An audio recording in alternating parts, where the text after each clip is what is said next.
Today we are going to see about loop. In this session we are going to see about for loop. Okay, this is a simple example for loop. Okay, this program has written in Java. First, create a class. Okay, inside the class we are going to declare an variable and also we are going to initialize the variable n. Okay, I declare n in integer data type. Okay, and also I initializes n equal to 5. This is a structure of for loop.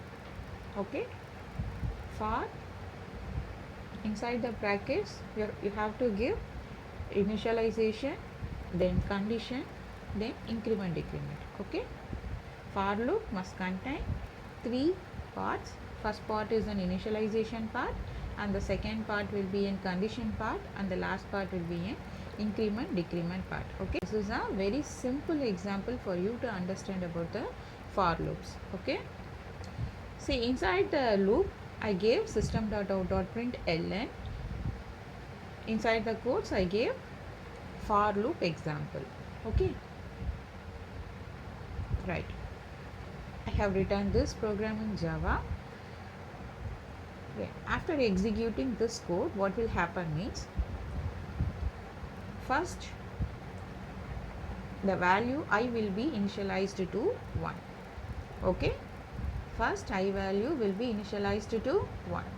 Then it checks the I value with n. Okay, whether the I value is lesser than n or equal to n. Okay, up to I is less than or equal to n, the condition will be executed.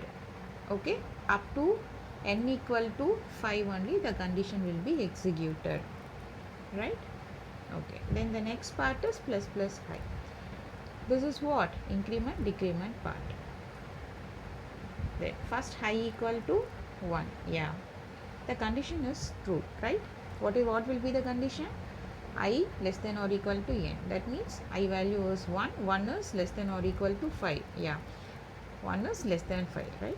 Then the condition will be true. It will display for loop example. Okay, it prints for loop example, right? Then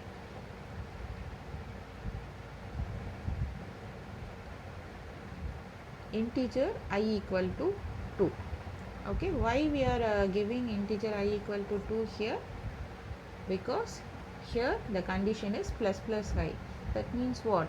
Once the condition is true, after printing that statement, you have to increment the I value by 1. Okay, that's why we give plus plus I. Right, now you have to add 1 to your I value. Okay, then 1 plus 1, 2.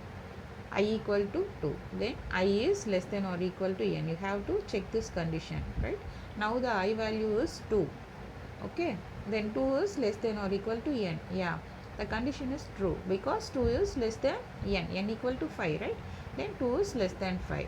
Then it will print the statement for loop example.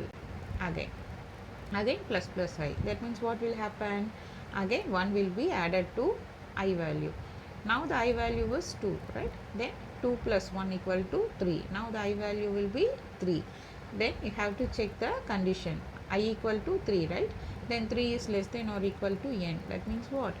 3 is less than 5. Yeah, the condition is true. Then the statement will be executed. Okay, the statement will be printed in your output screen. Then again plus plus I. Then I equal to 3, right? Then 3 plus 1, I equal to 4. Yeah, 4 is less than 5. The condition is, the statement will be printed. Okay, again plus plus I. What will happen? 4 plus 1. Now the I value equal to 5. Yeah, I is less than or equal to n. Yeah, I equal to 5. 5 equal to 5. Yeah, the condition is true. That means what will happen? The statement will be executed and the statement will be printed in your output screen. Yeah, Okay, now again plus plus I. What will happen? Now the I value is 5, right? Then 5 plus 1 equal to 6. I value will be 6. Now the condition is true or false? I is less than or equal to n. Up to n value, n equal to 5. Up to 5 only the loop will be executed. Okay. Now 6 is less than or equal to 5. Is this condition is true? No, the condition will be false. Now we just end up this for loop. I hope you all understand about the for loop by this simple example.